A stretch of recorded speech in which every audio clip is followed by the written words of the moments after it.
What's up everyone, back for another beer review, and today I will be reviewing yet another collaboration beer, this time between Bottle Logic Brewing, and they're out of Anaheim, California, and the Lake Arrowhead Brewing Company, and they're out of Lake Arrowhead, California, and this is their plain or satellite. So they're calling this one a Hazy Double IPA that comes in at 8.87% alcohol by volume, 40 IBUs at the time of review.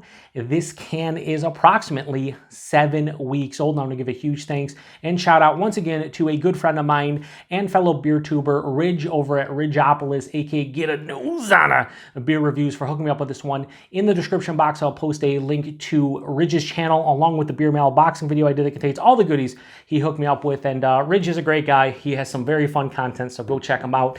And this is, I think I may have said this in the last review and I was mistaken, but this is the last of the hop forward beers that Ridge sent my way that I'm reviewing. And did I save the best for last? We will see. But here's the thing. I've never had a hop forward beer that was brewed at Bottle Logic. The only hop forward beer I've had from Bottle Logic was a collaboration they did with Hop Butcher, but it was brewed at Hop Butcher's location. So this is the first Hazy from Bottle Logic, and I'm super pumped up because they make some great barrel-aged imperial stouts and barrel-aged beers in general.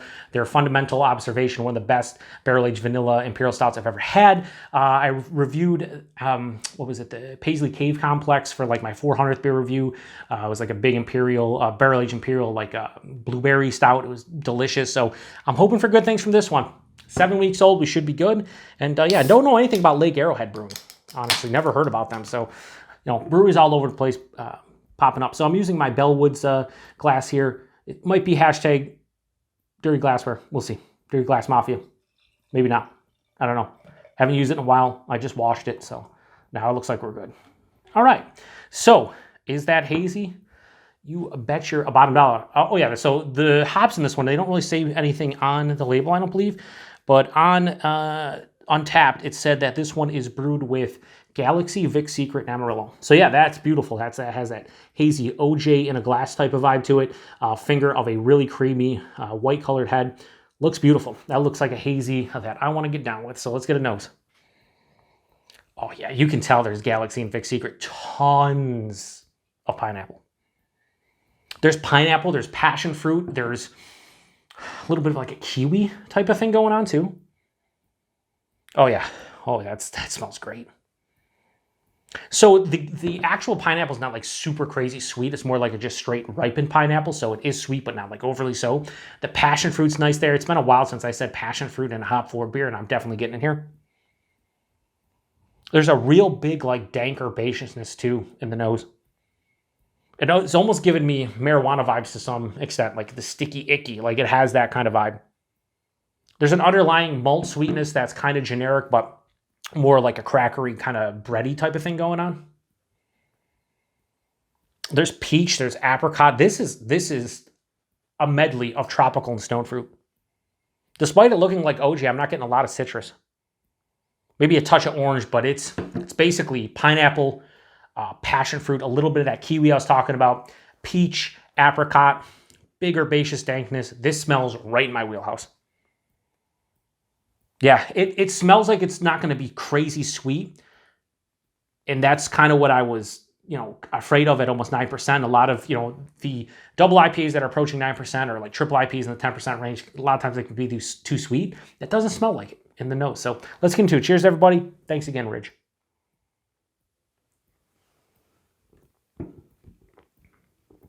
That's really nice. Ooh. And it does have like a pop of bitterness on the back of the palate, like a moderate bitterness. Really nice. Really, really nice.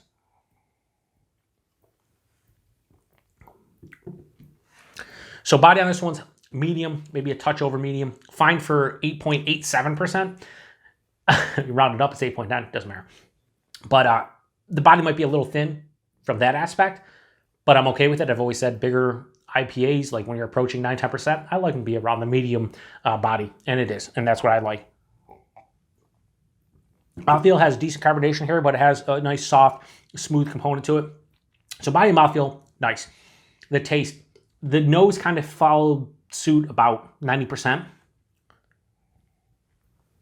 Right at the tip of the tongue, I'm hit with a very slight malt sensation, and it carries out through the palate. and it has like a slightly honey, almost like bready type of malt character, but it's underlying. At no point is ever the predominant note. It's always like the third or fourth.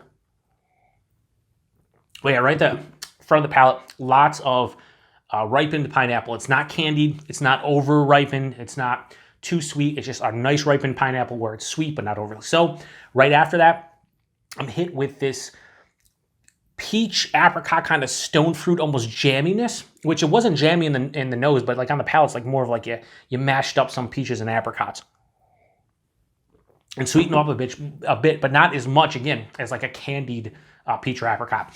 Right after that, passion fruit hits, and then there's like a rindy kind of melon sensation, which I wasn't getting in the nose. Not really getting kiwi here like I was in the nose. There's a little touch of like on the sides of the tongue, like a little bit of like a zesty citrus, like an orange or like a lemon lime, but very faint. This finishes with a pretty big dankness. That herbaceousness I was getting in the nose, like the whole herbaceous dankness that was, like I said, marijuana, not really carrying over. It just has a generic kind of dank quality to this one. It's not really that herbaceous, maybe a touch.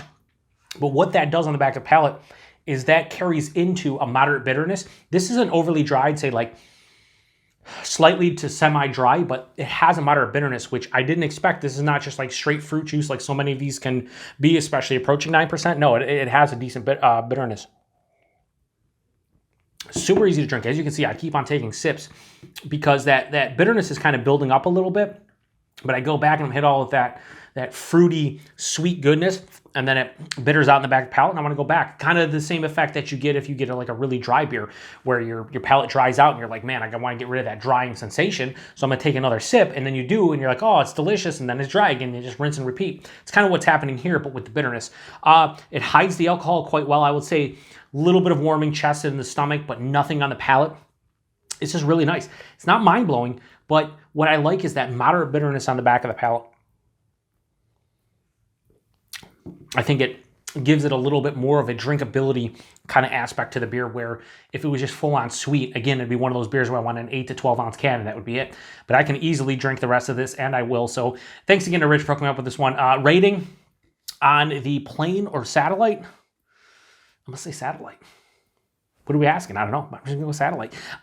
From Bottle Logic and Lake Arrowhead Brewing. I am going to, our brewing company, I'm going to give this one a high, I was going to say, I'm going to go high 4.25 out of 5. I'm going to go 4.35 out of 5.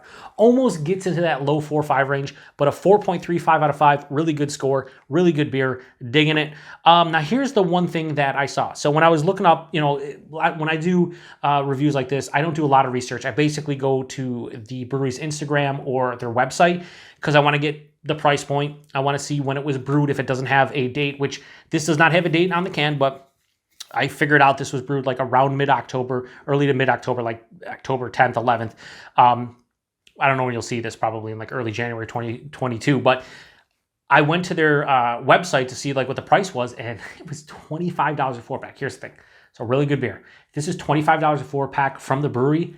That's crazy expensive for something that's not even 9%. I have troubles paying, $22, $24 for a triple IPA that's 10.5% from other half and some of my favorite breweries. So $25 a 4-pack for this is extremely high.